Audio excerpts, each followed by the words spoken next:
여기 계신 분들 이런 분들이 있어요. 입만 열면 돈이 원수라고 말하는 사람. 이렇게 말하는 사람들 사기당할 가능성이 많아요. 입만 아유 돈이 원수야. 그런데 예수님이 원수를 사랑해라. 그러니까 아 내가 돈을 사랑해야 되겠구나. 돈을 너무 사랑하다 보면 어느 날 갑자기 떼돈을 버는 일은 없어요. 또 떼돈을 번다고 여러분들 행복하지도 않아요. 내가 전 시간에도 말했지만 떼돈을 보면요 이 사람들 떼같이 몰려. 떼같이 몰려갖고 돈 꿔달라. 머리 아파요. 1 더하기 1은 2인데 1 더하기 1은 100이 되기를 바라는 게 대한민국 사람들 심보예요. 돈이요 내가 1,000만 원 더하기 1,000만 원은 2,000만 원이 돼야 되잖아요. 1,000만 원 더하기 1,000만 원은 1억이 되길 바라는 사람들 여기도 많아요. 여기도 많아요. 지금 부동산 경기가 엉망이잖아요. 안 떴는데 나 2억 주고 샀는데 10억 되길 바라는 마음으로 샀는데 8억이 안 뛴 거 아니에요. 이 사람 이 생각을 하는 거 8억을 손해봤다고 생각을 하는 거예요. 8억을 손해봤다고 생각하니까 억울해요 안 억울해요? 억울한 거야. 근데 문제는 뭐냐면 그 2억을 여기저기 돈을 끌어다가 산 거야. 그럼 이 사람 망해요 안 망해요? 그래서 욕심이 망하는 거예요. 욕심 때문에 망하는 거예요. 도둑놈 심보가 많아요. 아파트 다단계. 제가 항상 제일 경계하는 게 바로 다단계. 우리 교우들 가정방문 가면요 샴푸 100개 뭐 비누 100개 무슨 건강식품 막 100개씩 있는 집들 많아요. 그 뭐예요? 다 다단계 하는 집들이에요. 다 망하는 거예요. 그게 욕심 때문에 망하죠. 성실하고 부지런한 사람들 안 망해요. 안 망하게 되겠어요. 돈을 벌려고 별별 짓을 다 해요. 나는 100조 규모의 중국과 컴퓨터 합작 회사 했다고 뭐 또 70조 규모의 뭐 브라질 대륙 횡단 철도 추진한다면서 노인들한테 190억 돈 사기친 사기꾼이 있어요. 근데 거기에 들어간 사람들이 학교 교장 선생님들 정말로 똑똑하다는 사람들이 다 사기당한 거예요. 근데 어떻게 상의를 당했나 보니까 100원짜리 주식을 사면 된대. 100원짜리 주식을 사면은 요게 6년 만에 이게 10만 원이 된다고. 이게 뛰면 그렇게 뛴다고. 그럼 이 사람은요 1 더하기 1은 2인데 1 더하기 1이 이게 1000이 되는 거야. 그냥 내가 생각을 하는 게 1억 투자하면 이게 100억이 벌려? 그럼 1억을 내는 거예요. 100억 생각하고. 그러니까 뭐 저런 거에 사기를 당할까? 그런데 사기를 당하더라고요. 뭐 때문에? 욕심이라는 요 악마 때문에요. 다 함정에 빠지는 거예요. 뭐 수원에서는 백화점 상품권 1,000만 원 투자하면 매일 92만 원씩 주겠다고 사기를 쳐갖고 140억을 투자한 사람. 이 사람 저 사람 다 돈 끌어다가 다 투자하는 거예요. 여러분들 생각을 나도 수원 사람이지만 수원 깍쟁이들이 사기당했다는 게 난 이해가 안 돼요. 수원 깍쟁이들이 사기당해. 아마 여러분들도 많을 거예요. 1,000만 원을 내면 한 달에 90만 원씩 나와? 그럼 야 한 달이면 다 나오네? 내는 거죠. 사기꾼들의 그 말에 다 넘어가는 거. 또 뭐 청와대 판검사들을 청와대가 뭐 판검사들이 보호하는 로얄 패밀리 클럽이라고 써있어서 2천억을 떼어먹은 사람도 있어요. 말도 안 되는 거에 사기당하는 건 다 여러분들은 뭐 때문에 그래요? 욕심 때문에. 그 욕심이 나를 끌고 들어가는 거예요. 그러니까 제발 1 더하기 1은 2지 1 더하기 1은 100이 아니에요. 무슨 돈이 뭐 뻥튀기 과자에 넣어놓으면 뻥 하고 터져갖고 그냥 막 엄청나게 요 뻥튀기 과자에 쌀 요만큼 넣잖아요. 나 뻥튀기 평창에서 뻥튀기 기계도 하거든요.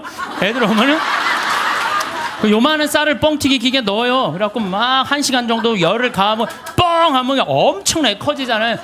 돈이 그렇게 되는데 돈은 절대 그렇지 않아요.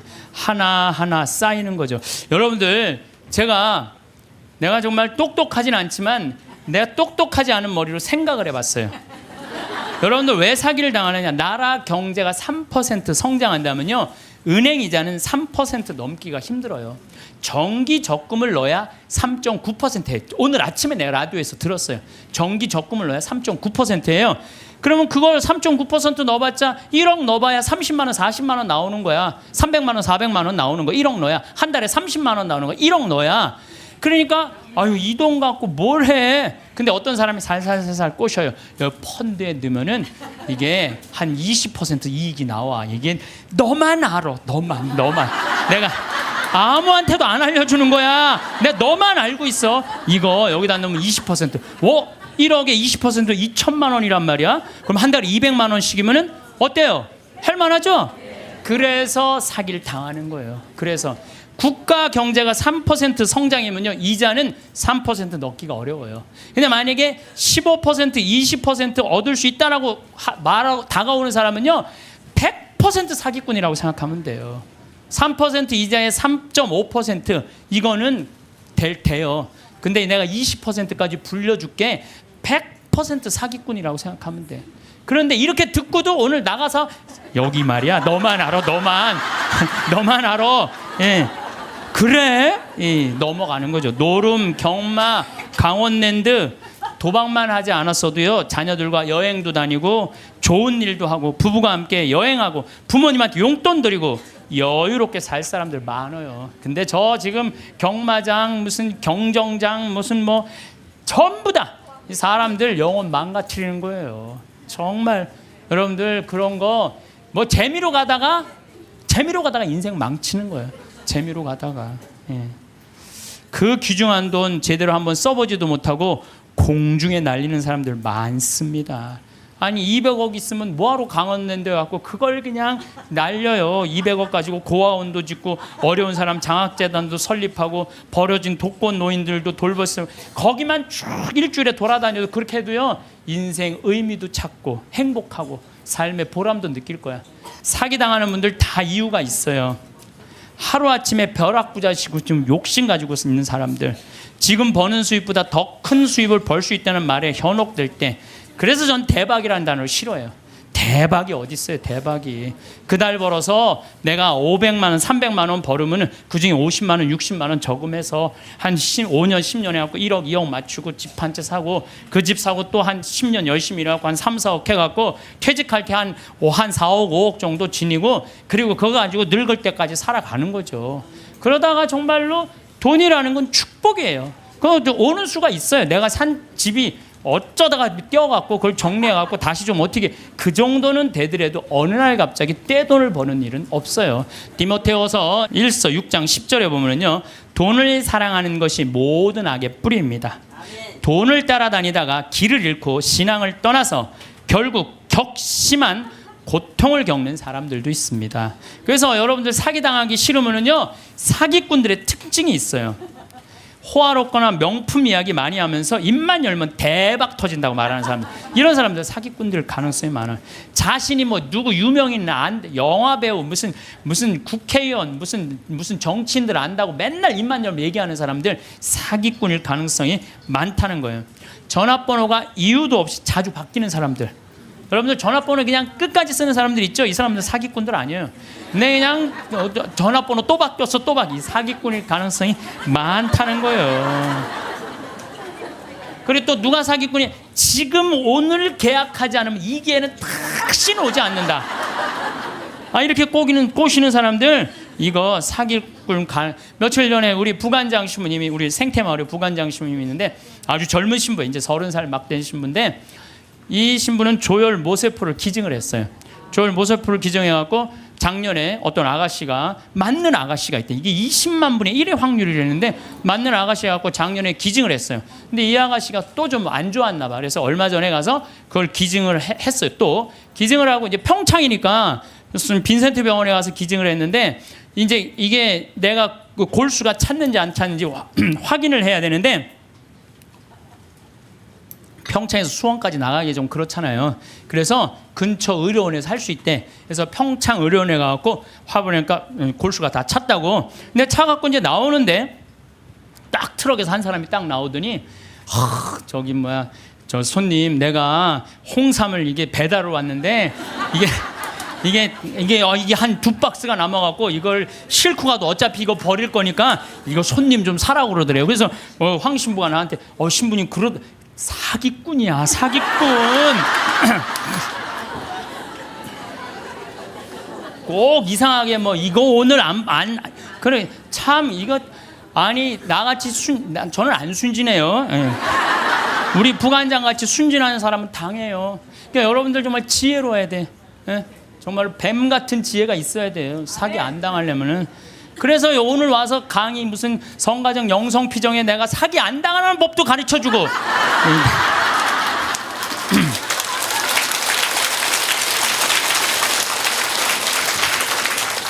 특별히 제가 부탁하고 싶은 게 있어요. 교우들끼리 돈거래하지 마세요. 정말 안 좋은 거예요. 돈거래하다간 친구를 잃어버립니다. 돈 꿔주지도 말고 꾸지도 마세요. 없으면 없는 대로 그냥 사세요. 없으면 없는 대로 살지. 뭐 돈을 꾸는 거는요, 내 욕심을 더 채우기 위한 몸부림이에요. 몸부림이에요. 그래서 집회서에서 이런 말이 나와요. 이거 여러분들 꼭 기억하세요. 돈을 꿀 때까지는 이웃의 손에 입을 맞추고 그의 재산을 두고 공손한 어조로 말한다. 그러나 갚을 때가 되면 시간을 미루고 빈 말로만 갚겠다 하면 시간만 탓할 뿐이다. 이 여러분들 경험 다 했죠? 그러니까 꿔주지도 말고 꾸지도 마세요. 그런데 꿔줘야 되는 건 있어요. 누구 병원비가 없다. 내가 친척 중에 학비가 없다. 이거는 꿔준다기보다도 그냥 줘요. 네, 꿔준다기보다 주세요. 병원비나 학비, 난 내가 강의할 때 핸드폰 울려도 한 번도 신경질을 부린 적이 없어 나는.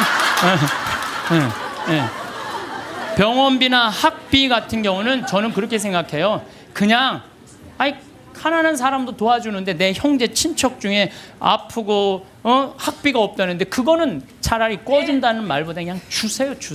그거 외에는 꿔주지도 말고 꾸지도 마세요. 돈이라는 거는요, 돈이 거짓말하는데 한다고 말하잖아요. 돈은 거짓말 안 해요. 욕심 부리지 않고 성실하게 일하면 돈은 언제든지 벌어집니다. 한순간에 떼돈 벌고 싶은 도둑놈 심보를 가진 사람들이 돈 때문에 자기도 고통스럽고 남도 고통스럽게 하는 거. 그래서 보면 어떤 집에 보면요, 이 도박하는 사람들 보면요, 형제 친척 모든 돈 다 끌고 들어가는 사람들이 있어요. 중리사니 그러면서 거짓말하면서. 이런 사람들은요 진짜 정말로 이 사회에서 분리시켜갖고 어디 모아놔야 돼요. 그래서 노동, 우리 생태마을에 그런 사람들 그냥 싹 모아갖고 돈도 안 주고 그냥 일 시키면은 그게 돈 버는 건데. 대한민국 사람들이요 불행한 이유는 바로 돈 욕심 때문에 불행해요. 기도하는 거 보면은 자신의 욕심 충족하기 위해서 물질 축복 비는 사람들 많아요. 특별히 예수님한테 주님 집안채만 나 좀 어떻게 좀 생기게 해주십시오 이렇게 기도하는 분들이 있는데요, 그 사람들 정말 답답해요. 예수님은요 이 세상에 오셔서 집안채 없이 사셨어요.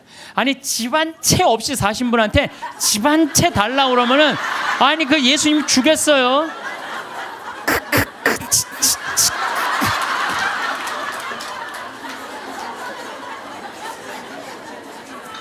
예수님께 기도 열심히 청하면 물질의 축복을 받는다는 이야기는 믿음을 가장한 도박이고 강탈이에요.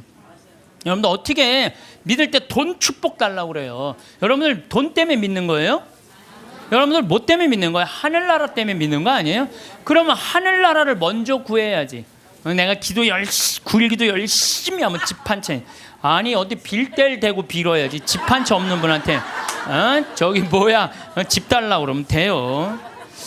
예수님에게 기도할 내용은 하느님 나라와 그의 정의이지 집이 아니라는 거죠. 재물 축복은 성서에도 이렇게 표현합니다. 잠언 10장 4절을 보면 게으른 손바닥은 가난을 지어내고 부지런한 이의 손은 부를 가져온다. 돈은요 하나님한테 기도한다고 오는 게 아니에요.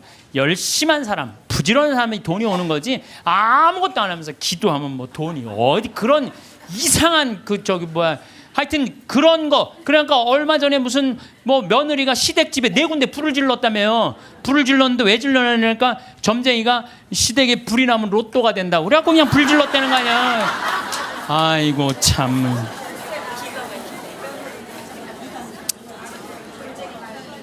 무엇 때문에 죽어라 돈을 버는지는 몰라도 욕심을 내도 돈을 벌어서 가치 있게 쓰려고 벌려는 목적보다는 무조건 돈만 벌려고 그러는 사람들 많아요. 무조건 돈만 모으려고 그러는 사람들 많아요. 내가 이 돈을 모아서 어디다 써야 되겠다는 분명한 목적 있는 사람은요 지치지 않아요.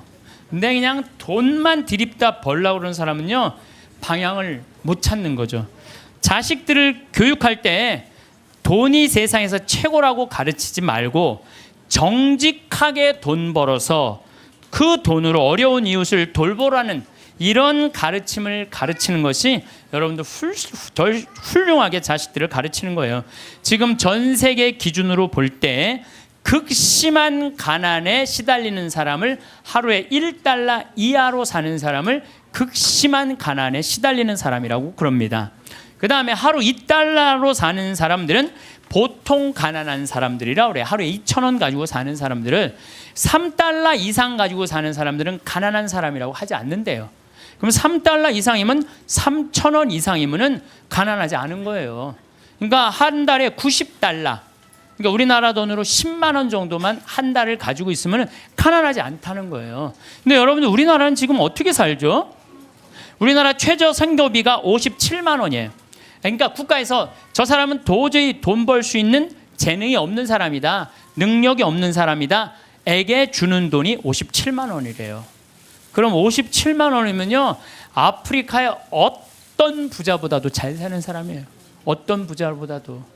그럼 아마 여기 지금 뭐 자식들이나 가족이 돈을 벌면은 보통 한 200~300만 원은 벌 거예요. 두 사람이 벌면은 한 400~500만 원은 벌 거예요. 300~400만 원 버는 사람들도 있을 거고. 물론 뭐 아르바이트 뭐 못하는, 저는요 제가 평창에 있으면서요 진짜 안타까운 건 뭐냐면요, 멀쩡한 애들 우리가 구하는데 없어요. 정말로. 아니 뭐 서울에는 실업자가 뭐 100만 명이니 200만 명이라는데 우리 평창은 정말로 젊은이가 없어요. 그래서 젊은이가 하나만 이력서만 넣으면요 웬만하면 다 뽑아요. 웬만하면. 근데 그냥 이력서 넣는 사람이 50, 60살, 우리 집은 50, 60은 일을 못해요. 이게 일이 너무 힘들기 때문에. 근데 그냥 오겠다는 사람은 5, 60 이상한, 그냥 뭐 뼈가 안 좋고 허리가 안 좋고 이런 사람, 멀쩡한 젊은이들은 일을 안 하고. 참 그게 너무너무 안타까워요. 예. 제가 신학교 때 1학년 때 신학교 딱 들어가니까 우리 선배님들이 맨날 뭐 배고파서 굶었다, 뭐 너무너무 힘들었다. 그런데 신학교 딱 들어가니까 밥 딱 3끼 주는 거예요. 그거 외에는 간식이 없는 거예요. 간식이. 그게 20살 때 얼마나 이 혈기가 넘쳐요. 근데 밥 3끼, 아무리 많이 먹어도 밤 되면 배고프잖아요. 그냥 어떨 때 그냥 물 먹고 배고프니까 그러고도 있는데, 외출할 때 되니까 배고플 거 생각하고 식빵을 사. 식빵을 사갖고 이제 혼자 먹으려고. 혼자 먹으려고. 근데 식빵을 이렇게 놔도 이제 어떻게 20줄을 다 먹어요. 한 4줄 먹으면 배부르잖아요. 그럼 이제 다음에 먹으려고 놔두면 이놈들이 얼마나 코가 빠른지 그 식빵 있는 걸 너무너무 잘하는 거예요. 그러고 하고 식빵을 보면 다 훔쳐먹고 없는 거예요. 그래서 내가 식빵을 사면은 내가 이 식빵을 뺏기지 않으려고 어떻게 해요? 그냥 저기 침대 맨 안쪽에 침대 밑에 옷장이 있었거든요. 그 맨 끝에 이제 몰아 넣는 거죠. 그래서 내가 이제 난 신학교 때 깐또레스를 했어요. 매 미사마다 노래하는 그 깐또레스를 했으니까 맨날 그거 연습하느냐고 여기 뛰어다니고 저기 뛰어다니고 보면 한 3일 정도 뛰어다니면은 빵 놓은 걸 까먹어요. 빵 놓은 걸. 그래갖고 나 빵 먹어야지 빵. 그래갖고 딱 보면은 그게 곰팡이가 썰어져요. 곰팡이가. 몇 번을 곰팡이 쓰는 거를 보고 내가 세미나를 그때 이제 갔는데 굉장히 큰 세미나였어요. 근데 거기에 이제 불교, 개신교, 천주교, 유교 다 모여서 그런 얘기를 하는 거예요. 종교의 모든 거는 나눈다. 보면은 불교는 절하고 난 다음에 음복한다 그러잖아요. 다 나눠 먹잖아요. 그렇죠? 불교는 공양 드리고 뭐라 그래? 공양한다 그래. 나눠 먹는. 그걸 공양한다 그래. 나눠 먹는 걸 공양한다 그래. 하다못해 무당도 굿하면 굿떡을 돌린다. 무당으로 굿떡을 돈다. 우리는 성체 나눠 먹는 거다. 나눠 먹는 거. 쌓아놓으면 썩는다. 쌓아놓으면. 제가 그 얘기를 듣고 딱 내 모습이 생각나다. 그 식빵 혼자 먹겠다고 참 깊숙한 걸 쌓아놨던 내 자신이, 그것도 맨날 성체화하는 내가 너무 창피하더라고요. 그래서 식빵을 사갖고 그럼 그 다음부터는 다 불러요. 친구들. 내 친구들. 야 일로 와봐. 내 식빵 사와. 다 나눠 먹었어요. 나눠 먹으니까 뭐가 좋으냐면 곰팡이 썰어서 버리는 게 없는 거예요. 나도 못 먹고 너도 못 먹잖아요. 그렇잖아요. 그러니까 걔네들도 이제 외출해갖고 사갖고 오면 나한테 얻어먹었으니까 어떻게 해? 풀러다가 또 나눠 먹고. 그러니까 한 2학기 되니까 늘 배불리 먹더라고요. 이게 나눠 먹는 게 정말 중요해요. 제가 얼마 전에 부산교구 다락방 기도회라고 우리 신부님들 열심히 기도하는 신부님들 모임을 갔어요. 근데 이제 제가 이제 이런 얘기를 하니까 한 70쯤 된 마산교구 신부님이 그런 얘기를 하더라고요. 당신이 아메리카에 강의를 갔었대요. 그럼 뭐 하여튼 아메리카에 있는 나라인데, 근데 신부님이 오면 방울뱀을 삶는데요, 잡아서. 그거 하면 안 되는데 어쨌든 방울뱀을 삶아갖고 아주 진액을 5봉을 줬대요. 근데 이거를 1시간에 한 봉씩 먹어야 된다는 거예요. 그런데 비행기 떠나기 전에 이제 미국으로 가야 돼서 그걸 또 미국으로 갖고 갈 수가 없잖아. 5봉은 있는데 1시간에 하나씩 먹으라 그러니 이거 어떻게 해? 한 번에 5개를 먹을 수도 없고. 그래서 이 신부님이 한 봉을 먹고 따라간 봉사자들 4명 있길래 그걸 니네들 먹으라고 나눠줬대요. 나눠주고 이제 먹으니까 막 몸에 열이 나고 막 여기서 이 하얀 속옷이 노랗게 변하더래. 뭐가 진액이 나와갖고 미국에 갖고 이제 그 얘기를 했더니 의사가 그런 얘기를 하더라고요. 신부님, 만약에 신부님이 급한 마음에 5봉을 다 먹었으면 신부님은 장협착으로 죽었다는 거예요. 그러니까 장협착으로 죽을 수도 있었다는 거예요.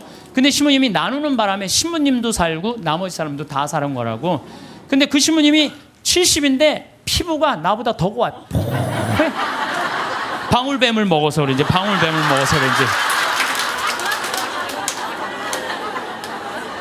그리고 나눠 먹은 분들도 5년 동안 감기 한 번 안 걸렸다는 거예요.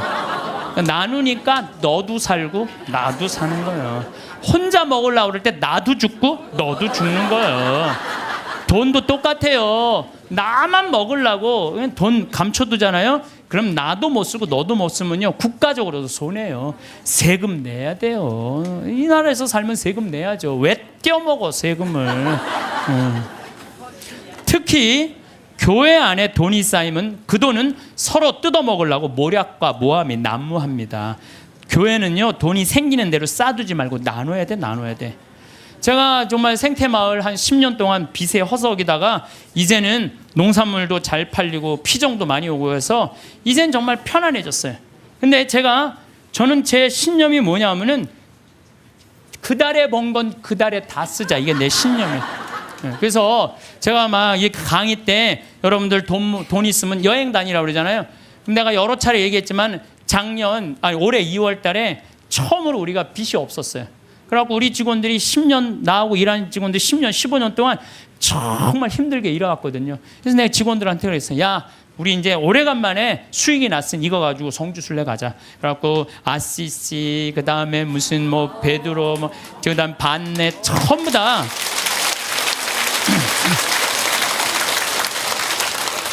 여러분들 돈은요, 쓴 것만 내 돈이에요.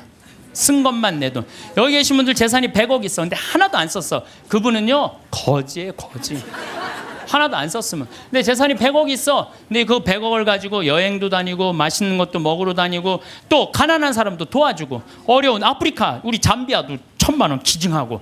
이 쓴 것만 내 돈이에요. 쓴 것만. 내가 본당 신부할 때도 정말로 부자들 많았어요. 근데 그 부자들 한 푼도 안 써. 그러면은 어떻게 이렇게 없어 보이는지. 없어 보여요. 한 푼도 안 쓰는 부자는요, 없어 보여요. 근데 정말로 부자면서도 때 따라 철 따라 신부님 이거 필요하실 때 쓰세요. 이거 어려운데 도와주세요. 신부님 이번에 사업. 그 사람들은요, 정말 있어 보이더라고요. 있어 보여.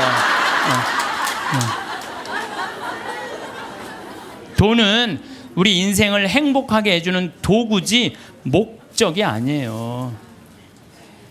저도 생태마을 운영하면서 경제적인 이익이 생기기 시작했어요. 한 10년은 계속 쏟아붓었어요. 내 강사료, 내 책, CD 그냥 그야말로 정말 한 10억 이상 다 내 강사료는 다 쏟아넣었어요. 근데 요즘 이제 경제적인 이익이 생겼어요. 이제 안정이 돼갖고. 근데 내가 이제 돈이 생기니까 나도 이상해질 거 아니에요. 돈이 생기면 이상해지잖아요. 근데 저는 목적이 생겼어요. 목적은 뭐냐면은 아프리카에 잠비아에 자카란다 농장 꾸며주는 게 내 목적이에요. 우리 이제 뭐 평창에는 지금 마침 명동에 왔는데 여기 5층에 우리 프란시스코 전교 수녀님들, 아프리카 봉사 가는 수녀님들 사무실에 올라갔어요. 내가 포크레인을 어떻게 할까? 근데 포크레인 그 A10이라고 이렇게 무한궤도 있는 큰 바가지, 제대만한 바가지 있는 그걸 살라고 봤더니 2억이 든다는 거, 2억이. 근데 내가 2억 모아갖고 포크레인도 사고 트랙터도 사고 다 살라고 그랬는데 포크레인 사면 끝날 것 같아. 그래서 내가 포크레인 그 아는 사장한테 전화해갖고 나 이거 포크레인 중고 살라고 그러는데 어떻게 생각하느냐? 그랬더니 포크레인 사장이 그러더라고. 신부님 뭐하러 사냐고. 그거보다는 우리나라 거 포크레인을 택배로 보내면 된대요. 자기 포크레인을 택배로 보내서 자기가 내년에 한 달 동안 가서 싹 정리해주고 온대요.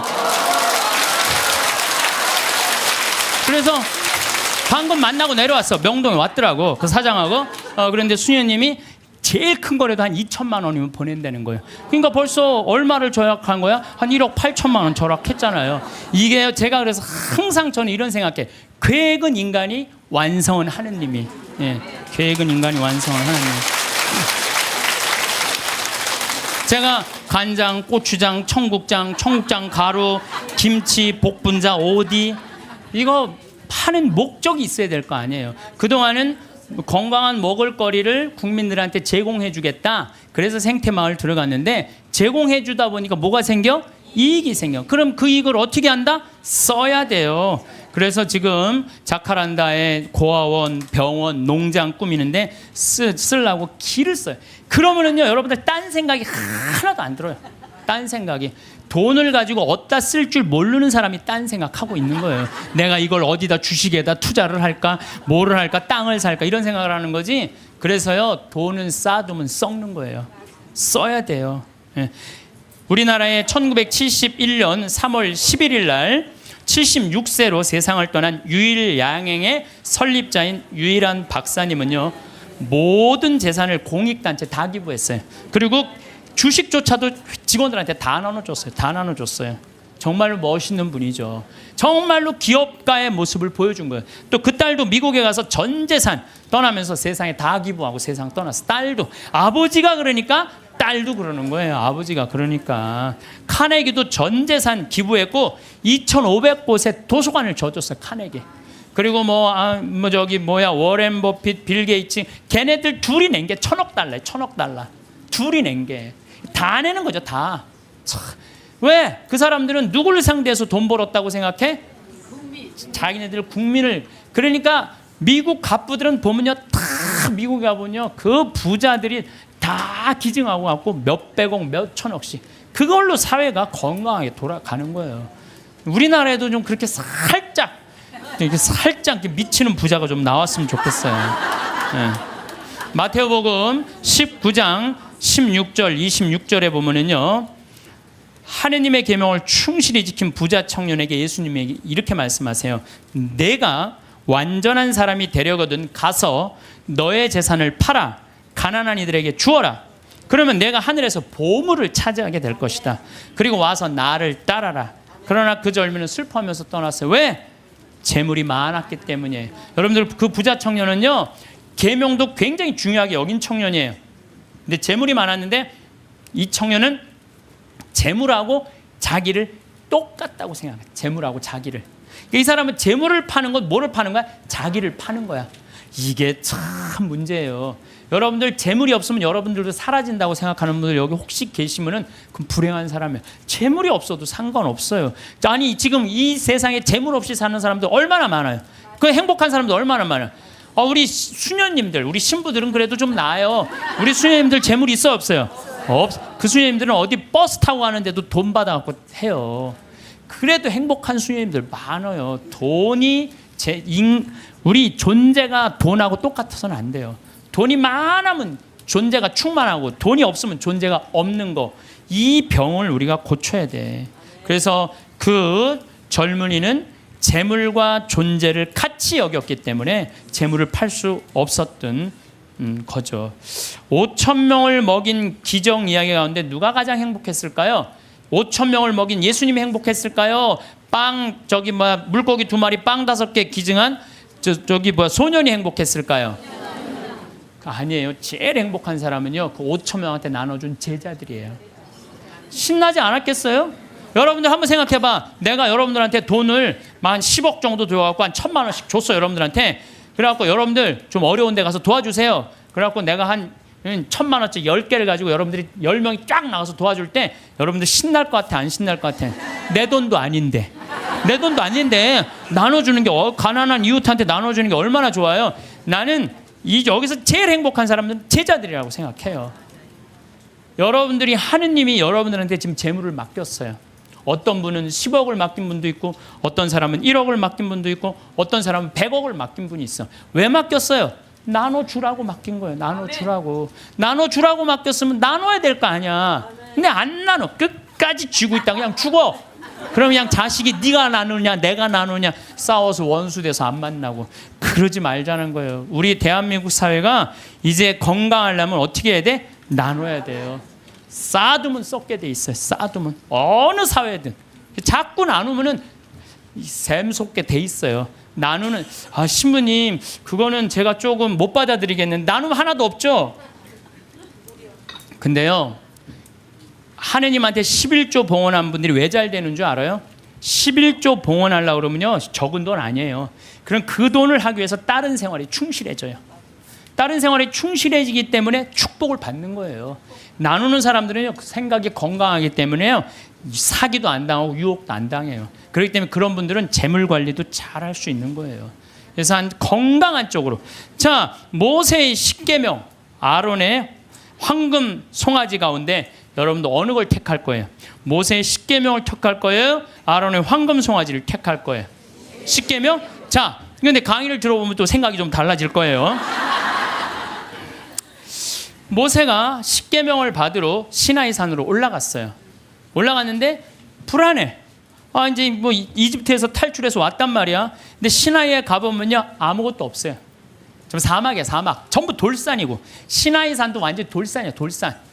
근데 모세는 사라졌는데 먹을 건 아무것도 없고 불안하잖아요. 이게 어떻게 하지? 어떻게 하면 좋을까? 고민을 하고 있는데 사람들이 아니 모세는 안 보이고 우린 불안하다.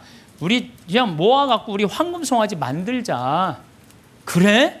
황금송아지? 그래 좋다. 황금송아지 만들자. 근데 당시에 유대라는 땅, 시나이라는 땅은요 척박하게 이를 데 없었어요.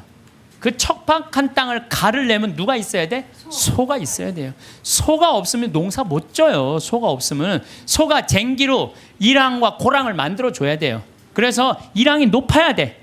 이랑이 높아야지 씨를 이렇게 넣으면은 이 씨들이 바람에 잘하고 고랑이 있어야지 물도 잘 빠지고. 그러니까 그걸 사람 손으로 하려면 농사 못 져요. 그러니까 이스라엘 사람들에게 있어서 소는 그냥 소가 아니에요.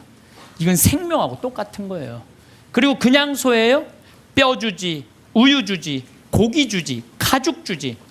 그러니까 이 황금 송아지 우리가 그냥 생각하는 그런 송아지가 아니에요. 이 사람들한테는 모든 걸 다 주는 거예요. 그러니까 황금 송아지를 딱 하면 마음이 놓여 안 놓여? 놓이잖아요. 저게 우리를 먹여 살리는 거예요. 십계명 무슨 십계명이 밥 먹여줘. 그래갖고 그냥 이 십계명 그냥 다 때려치고 그냥 황금 송아지 속에서 그냥. 제가 이 고추 농사를 지면은요 많은 사람들이 저한테 그래요. 신부 어떻게 농약을 안 치고 어떻게 고추 농사를 짓느냐고. 돼요.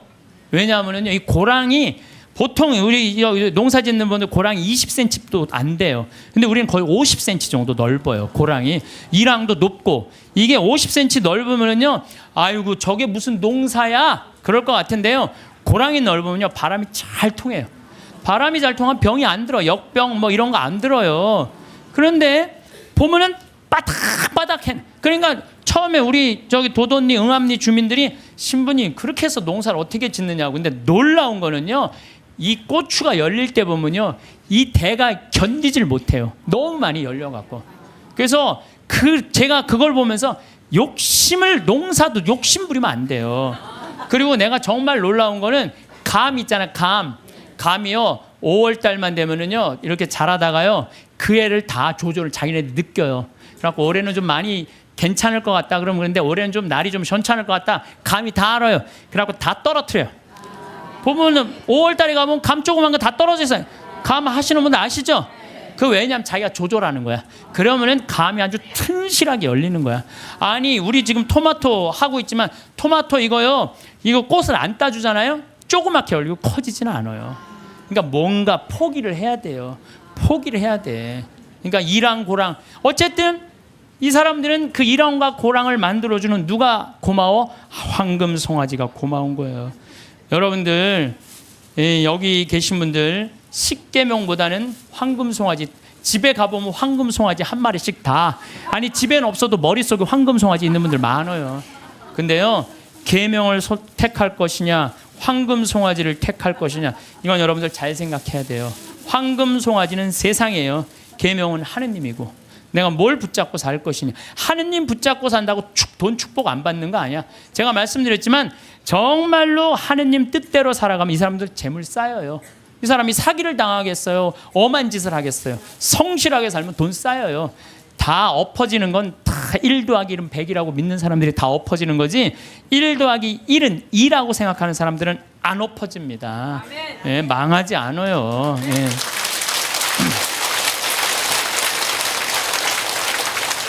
하느님 꽉 붙잡고 살아야 되는데 출세와 권력 꽉 붙잡고 사는 사람들 있어요. 저는 예수님이 왜 위대한지 정말로 이 4대로 살면 살수록 더 느껴요. 예수님은 이 세상에 오셔서 절대 권력을 추구하지 않으세요.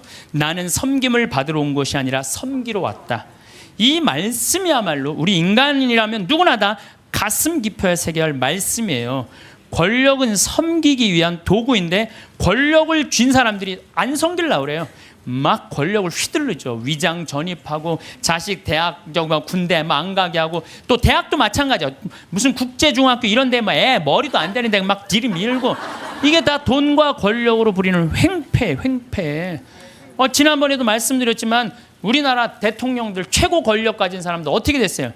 불행하게 죽거나 감옥에 가거나 가족이 감옥에 가거나 그래요. 그러잖아요. 권력이 뭐가 좋아요. 그래서 여러분들 가운데서도 정말로 권력처럼 무상한 게 없어요. 권력을 쥐고 있을 때만 좋지, 권력에서 밀려나면은요 비참하고 심지어는 모욕과 보복까지 당하는 게 권력이에요. 요즘 나는 그 전두환 무슨 국회법 통과되는 거 보면서 권력이라는 게 참 무상하구나. 저 전두환이라는 저 대통령이 얼마나 정말로 기가 막힌 권력을 가졌어요. 근데 지금은 모든 국회의원들이 다 10년 연장하자, 뺐자. 그게 권력이라는 게 이렇게 무상한 거예요. 권력을 꽉 잡고 사는 것보다 하느님 꽉 잡고 사는 게 훨씬 더 낫습니다.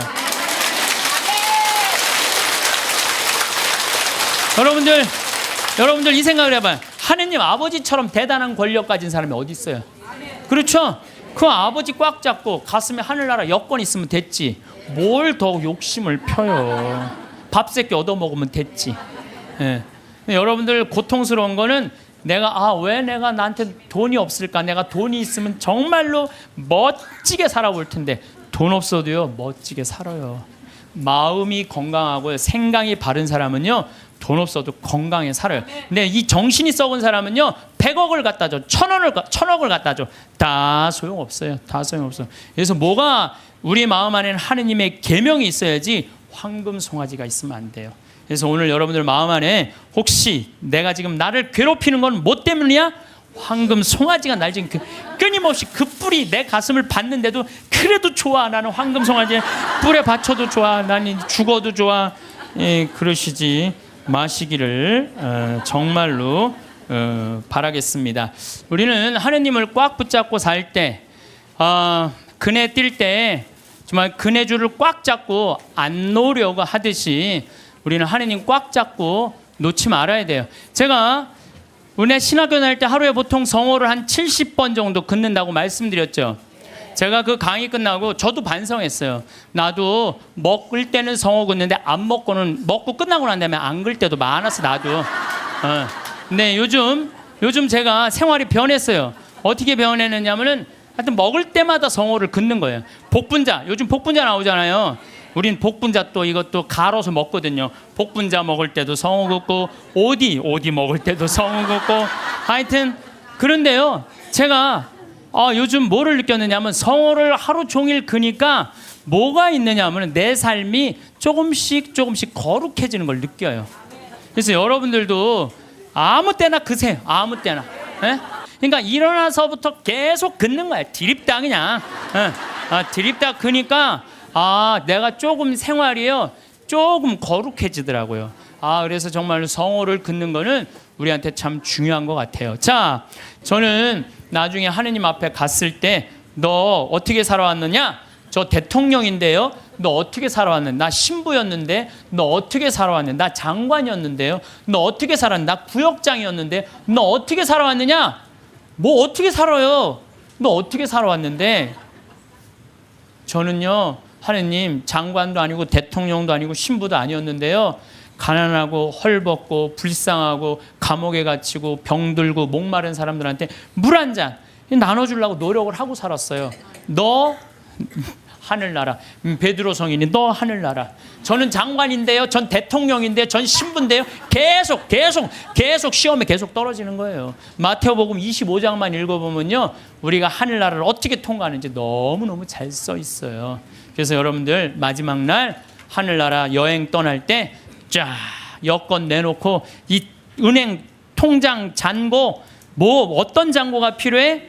어렵고 가난하고 불쌍한 사람한테 도와준 잔고를 하나님한테 내놓으시기를 바라겠습니다.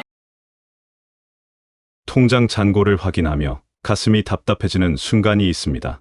그럴 때마다 마음 한구석에서는 불안이 피어오릅니다. 나는 왜 이렇게 살고 있을까? 다른 사람들은 다 여유로운 것 같은데 나만 뒤처진 건 아닐까? 하는 생각들이 꼬리에 꼬리를 물고 이어집니다. 이런 감정은 매우 자연스러운 것입니다. 여러분만 그런 것이 아닙니다. 살아가는 동안 누구나 한 번쯤은 이런 마음을 품어봅니다. 부족하다는 느낌, 초라하다는 감정, 불안한 마음. 이것들은 사실 물질 자체보다는 다른 무언가에서 비롯되는 경우가 많습니다. 그것은 바로 비교입니다. 우리는 자신도 모르게 다른 사람과 나를 견주면서 마음의 상처를 입힙니다. 요즘 세상은 더욱 그렇습니다. 주변을 둘러보면 누군가는 좋은 차를 타고 누군가는 여행을 자주 다니고 누군가는 여유로운 생활을 즐기는 것처럼 보입니다. 그런 모습들이 눈에 들어올 때마다 내 처지가 더 초라하게 느껴집니다. 하지만 여기서 한 가지 짚고 넘어가야 할 것이 있습니다. 그것은 우리가 보는 것이 전부가 아니라는 사실입니다. 사람들은 대부분 자신의 좋은 모습만 보여줍니다. 겉으로 드러나는 것은 화려해 보여도 그 안을 들여다보면 각자의 어려움과 고민이 있습니다. 누구나 보이지 않는 무게를 짊어지고 살아갑니다. 여러분이 부러워하는 그 사람도 알고 보면 여러분과 크게 다르지 않은 고민을 안고 있을지 모릅니다. 그러니 겉모습만 보고 나를 판단하는 것은 공정하지 않습니다. 화려한 외출복을 입고 있어도 집에 돌아가면 걱정에 잠 못 이루는 사람이 있고 값비싼 식사를 하면서도 마음 한편으로는 다음 달 생활비를 고민하는 사람이 있습니다. 웃는 얼굴 뒤에 눈물을 감추고 사는 사람들이 생각보다 많습니다. 세상은 생각보다 복잡하고 사람들의 속사정은 보이는 것과 다른 경우가 대부분입니다. 비교는 불행의 시작입니다. 이것은 단순한 격언이 아니라 우리 마음의 작동 방식을 설명하는 진실입니다. 사람의 마음은 절대적인 양보다 상대적인 위치에 더 민감하게 반응합니다. 많이 가진 사람이 더 많이 가진 사람 옆에 서 있으면 부족하다고 느끼고 적게 가진 사람이 더 적게 가진 사람 옆에 서 있으면 넉넉하다고 느낍니다. 결국 행복과 불행은 절대적인 조건이 아니라 우리가 무엇을 기준으로 삼느냐에 달려 있습니다. 이것은 우리 마음의 함정입니다. 아무리 많이 가져도 위를 보면 끝이 없고 아무리 적게 가져도 아래를 보면 감사할 것들이 있습니다. 문제는 우리가 습관적으로 위만 바라본다는 것입니다.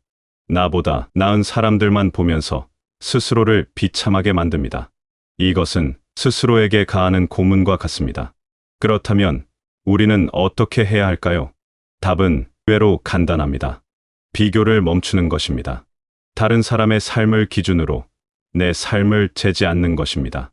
이것이 말처럼 쉬운 일은 아닙니다. 우리는 평생 비교하며 살아왔고 그것이 습관처럼 몸에 배어 있습니다.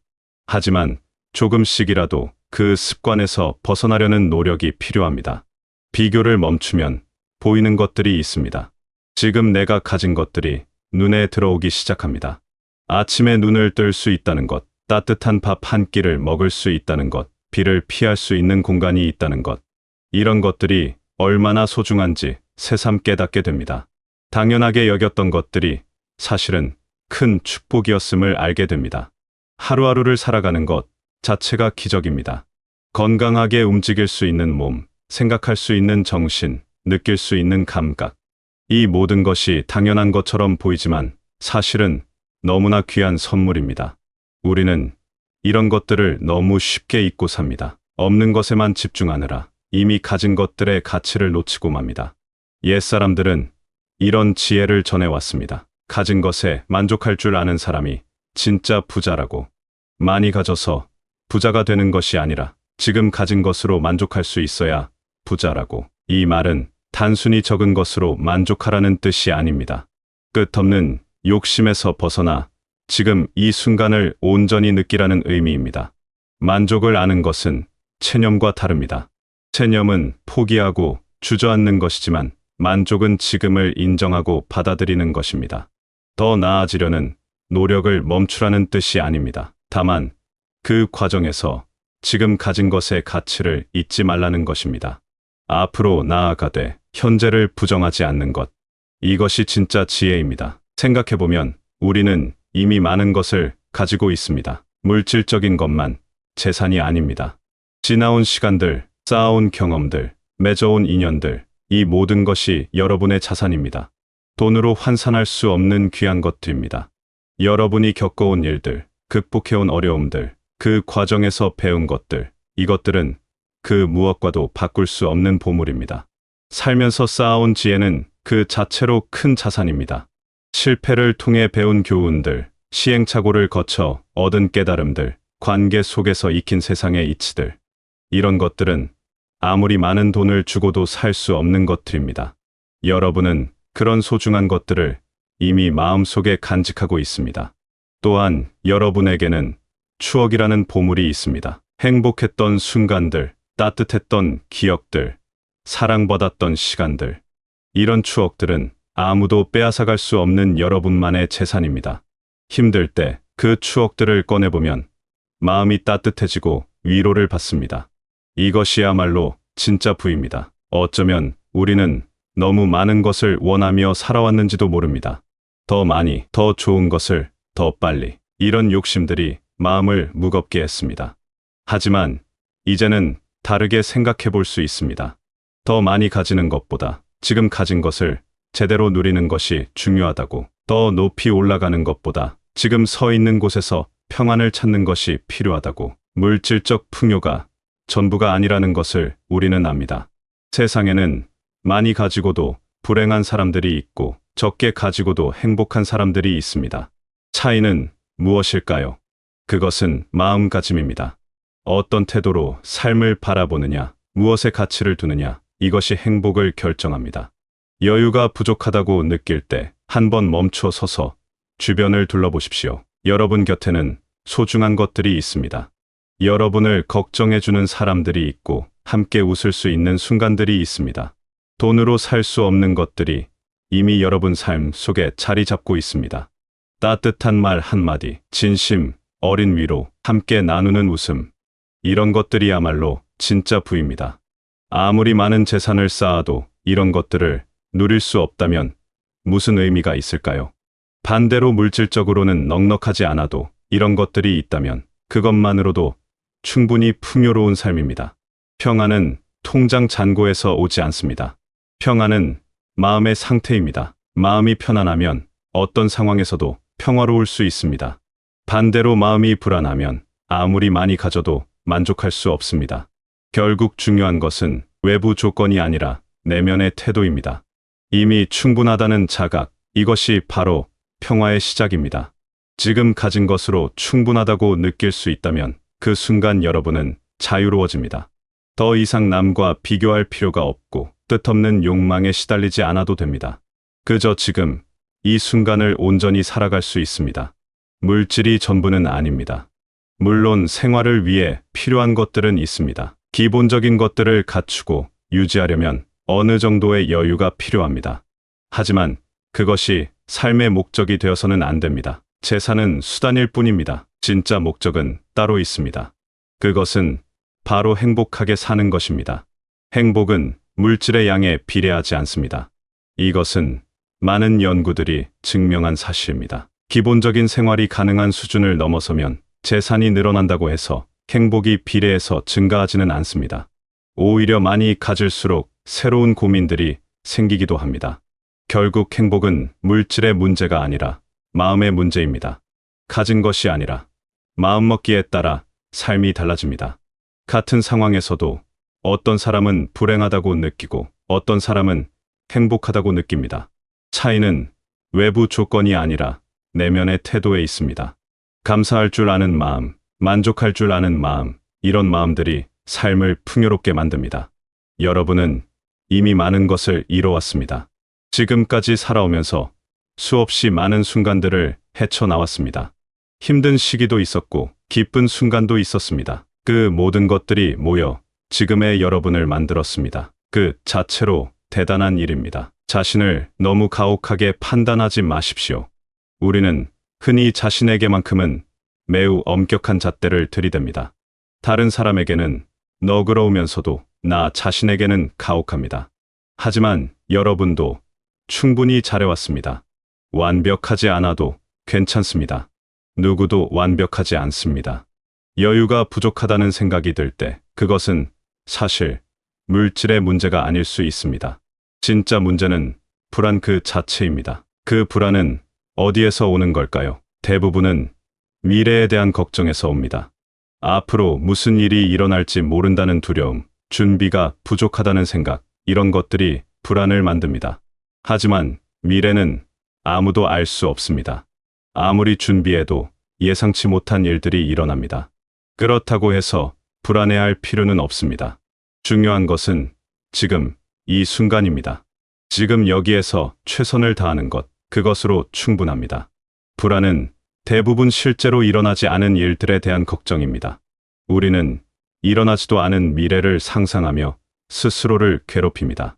그런데 신기한 것은 우리가 걱정했던 일의 대부분은 실제로 일어나지 않는다는 것입니다. 그러니 아직 오지 않은 미래 때문에 지금 이 순간을 망치지 마십시오. 마음의 평안을 찾는 것이 무엇보다 중요합니다. 평안한 마음으로 살아갈 수 있다면 그것이 바로 진짜 부입니다. 재산이 많아도 마음이 불안하면 행복할 수 없습니다. 반대로 물질적 여유가 크지 않아도 마음이 평안하면 행복할 수 있습니다. 결국 우리가 추구해야 할 것은 마음의 평화입니다. 지금 가진 것들을 돌아보십시오. 건강한 몸, 맑은 정신, 따뜻한 인연들. 이런 것들이 모두 축복입니다. 아침 햇살, 따뜻한 물, 맛있는 음식, 이런 소소한 것들이 사실은 큰 행복입니다. 당연하게 여겼던 것들이 얼마나 귀한지 다시 한번 생각해 보십시오. 매일 아침 눈을 뜨고 하루를 시작할 수 있다는 것, 사랑하는 사람들과 연락을 주고받을 수 있다는 것, 계절의 변화를 느낄 수 있다는 것, 이 모든 것이 기적입니다. 우리는 이런 평범한 일상 속에서 행복을 찾을 수 있어야 합니다. 특별한 무언가가 있어야 행복한 것이 아닙니다. 일상 그 자체가 행복입니다. 비교를 멈추고 감사할 줄 알고 만족할 줄 안다면 여러분의 삶은 이미 풍요롭습니다. 더 많은 것을 갖지 않아도 괜찮습니다. 지금 이대로도 충분합니다. 여러분은 이미 충분히 가진 사람입니다. 다만 그것을 잊고 살았을 뿐입니다. 이제는 자신을 다독여줄 시간입니다. 여러분은 정말 잘해왔습니다. 부족하다고 느낄 필요가 없습니다. 초라하다고 생각할 이유도 없습니다. 지금까지 걸어온 길들, 견뎌온 시간들, 그 모든 것이 여러분을 빛나게 만듭니다. 물질적 여유가 크지 않아도 괜찮습니다. 마음이 평안하다면 그것으로 충분합니다. 남들과 비교하지 마십시오. 여러분만의 속도로, 여러분만의 방식으로 살아가면 됩니다. 그것이 가장 아름다운 삶입니다. 평안은 멀리 있지 않습니다. 지금 여러분의 마음속에 있습니다. 다만 그것을 발견하지 못했을 뿐입니다. 조금만 시선을 돌려보십시오. 감사할 것들이 보이기 시작할 것입니다. 만족할 수 있는 것들이 눈에 들어올 것입니다. 여러분은 이미 충분히 가진 사람입니다. 이미 충분히 행복할 자격이 있는 사람입니다. 재산이 많고 적음이 여러분의 가치를 결정하지 않습니다. 여러분 자체로 소중한 존재입니다. 지금부터라도 자신에게 다정해지십시오. 스스로를 인정하고 격려하고 사랑해 주십시오. 그렇게 마음을 돌보다 보면 어느새 평안이 찾아올 것입니다. 그리고 그 평안 속에서 진짜 행복을 발견하게 될 것입니다. 여러분의 삶은 이미 아름답습니다. 물질적 여유가 넉넉하지 않아도, 부족한 것이 있어도 지금 이대로 충분히 가치 있습니다. 그것을 믿으십시오. 그리고 오늘 하루도 마음 편안하게 살아가십시오. 여러분은 정말 잘하고 계십니다. 부디 여러분 모두 마음의 평안을 찾으시고 지금 가진 것들에 감사하며 행복한 나날들을 보내시길 바라겠습니다.